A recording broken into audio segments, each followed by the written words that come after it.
There is no action here. There's no need for a verb. There's not a lot of doing. There's not a lot of movement. And yet somehow, time keeps moving.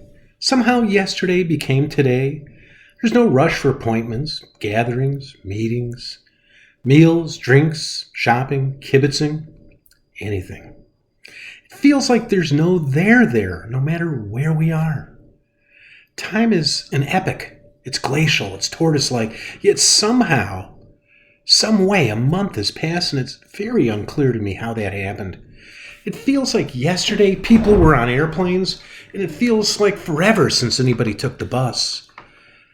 The last large gathering I attended was Purim. Purim was the last time I sat next to somebody who didn't live with me. The last time I was handed a drink and downed it without hesitation. The last time I made music in real time while listening to other instruments that were in my presence rather than with an audio disconnect on Zoom. It was the last time I was keeping time, whether adagio or allegro. Purim seems to me like it was just yesterday, and it feels like it was so last year. There's no action here. There's nothing new.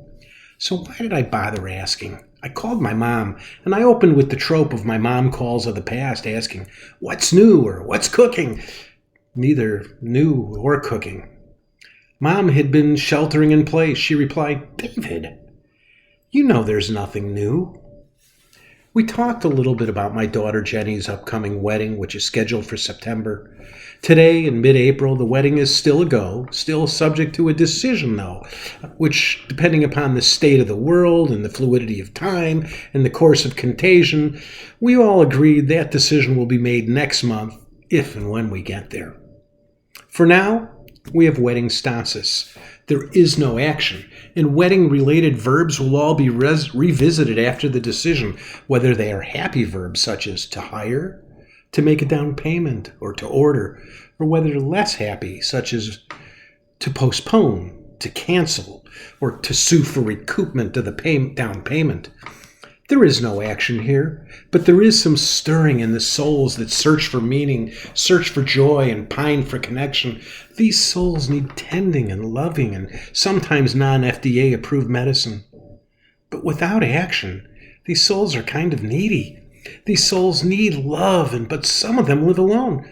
These souls need fun, but the options for fun, which is found in our living spaces, were novel as the virus and they seemed creative shortly after Purim, but they became trite a couple of weeks later and now are just a source of loneliness and emptiness. There's no action here, but the rent is the mortgage is due. There's still a need to come up with the funds to do this, and most of us do that by working. And working is a verb. And regarding working these days, some of us do and some of us don't. Don't is still a verb, and don'ting is still doing something, even if it is like an actionable void, and it feels like there's no action here. And if we're not working, we are fretting, and we are whittling down our resources, and we are using all the stuff in our refrigerator, even the stuff way in the back.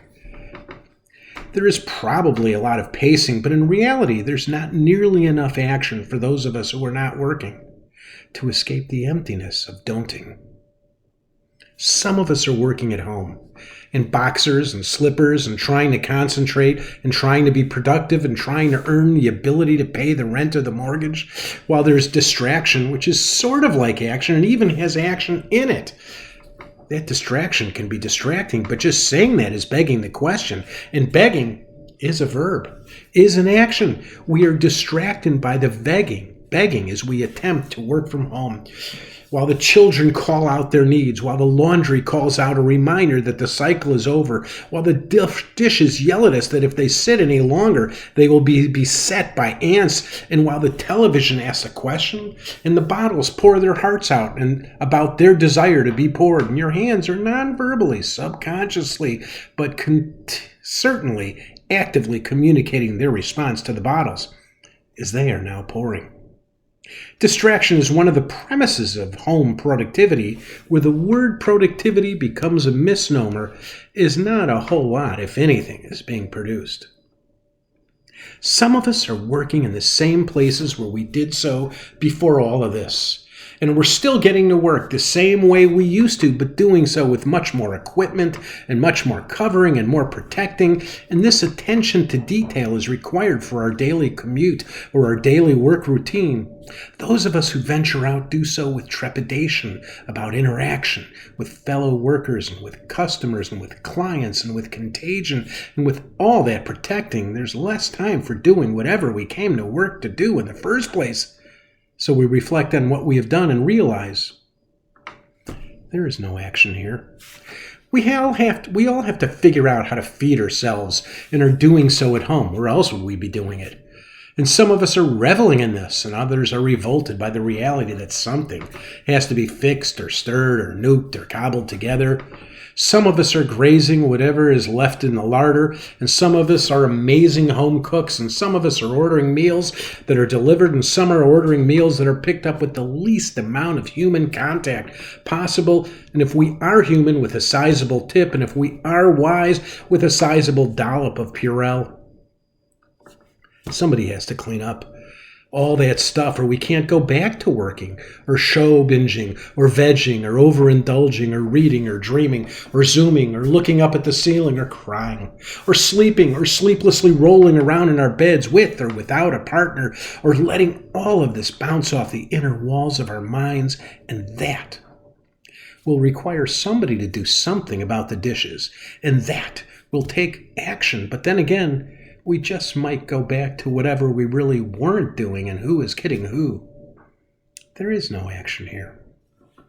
There's nothing going on, but somehow it seems exactly like yesterday, and somehow feels completely different, and somehow here we are, and I really don't know how we did that, and I really don't even know how we will end up where we will end up, and I don't even fathom the movement from one place to another while I'm mired sheltering in mine.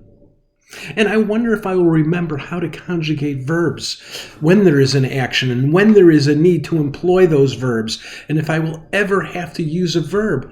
I wonder whether when I emerge from this actual and existential crisis, will it be without the ability to use the future tense?